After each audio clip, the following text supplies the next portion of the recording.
नमस्कार दोस्तों, कैसे हैं आप सभी। आज की कहानी का शीर्षक है शौक। शीतल जी अपनी बहू राधिका के साथ पड़ोस में चल रहे संध्या संगीत में गई तो मौजूद महिलाएं उनकी बहू राधिका से गाना गाने की फरमाइश करने लगी। राधिका ने गाने के लिए नानुकुर की तो शीतल जी बोली, गा दो बहू, सधा हुआ गला है तुम्हारा, इसलिए सब तुम्हें सुनना चाहते हैं। माँ जी, दरअसल बहुत समय से गाने नहीं गाए हैं तो गाने का अभ्यास छूट गया है। राधिका की इस बात को बहाना मानकर अन्य बुजुर्ग महिला बोली, अब ज़्यादा नखरे ना करो बहुरिया, पनवारी कभी पान बनाना भूलता है भला। सबके कहने पर राधिका ने गला साफ करते हुए गाना गा तो दिया, लेकिन शीतल जी अपनी बहू के इस तरह गाने से संतुष्ट नहीं हुई। आज वाकई में राधिका के स्वर डगमगा गए थे। उसकी वह सधी हुई आवाज़ जैसे कहीं खो सी गई थी। शीतल जी उदास मन से वहां से आ गई। उस रोज तो वे राधिका से कुछ नहीं बोली, लेकिन दूसरी सुबह जब राधिका उठी तो वे उसे एक गिलास गर्म पानी का देती हुई बोली, यह लो पी लो और आज से सुबह रोज गर्म पानी पिया करो, इससे तुम्हारा गला साफ रहेगा।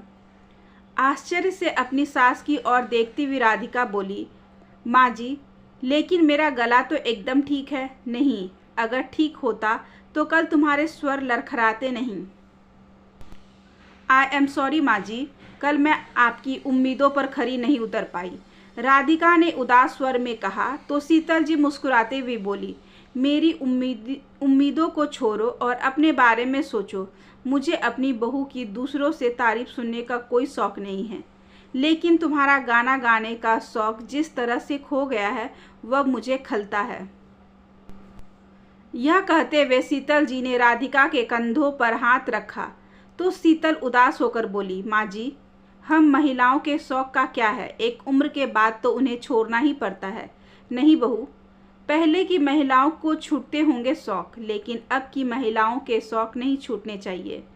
अब बहू बेटियों के शौक छूटे तो हम जैसी नई सोच वाली माँओं और सासू माँओं के होने का क्या ही फ़ायदा। मेरे होते हुए तुम अपना यह शौक नहीं छोड़ोगी। तुम पहले अक्सर कुछ न कुछ गुनगुनाती रहती थी।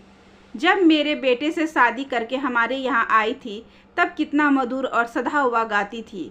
पहले तो तुम अभ्यास भी क्या करती थी, लेकिन अब घर परिवार की सारी जिम्मेदारियों के बीच तुम सब भूल गई। माँ जी, अब यह सब भी तो ज़रूरी है ना, वैसे भी ऐसे शौक को पालकर क्या करूँगी मैं, राधिका ने किचन की तरफ जाते हुए कहा तो शीतल जी बोली, तुझे पता है मैं बहुत अच्छा नृत्य करती थी, लेकिन एक उम्र के बाद और अभ्यास के बिना सब खो गया। आज जब भी किसी को नाचते हुए देखती हूँ तो बहुत अफसोस होता है कि मेरी कला क्यों खो गई।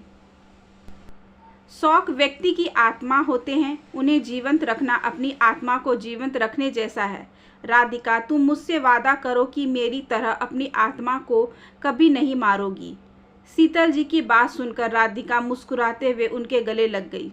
आशा करती हूँ कि आज की ये छोटी सी कहानी आपको अच्छी लगी होगी। अगर अच्छी लगी हो तो please like, share and subscribe करें हमारे चैनल को, ज़्यादा से ज़्यादा शेयर करें और बेल आइकन को ज़रूर प्रेस कर लें ताकि अगली वीडियोज़ की नोटिफिकेशन आपके पास सबसे पहले पहुँचे। धन्यवाद।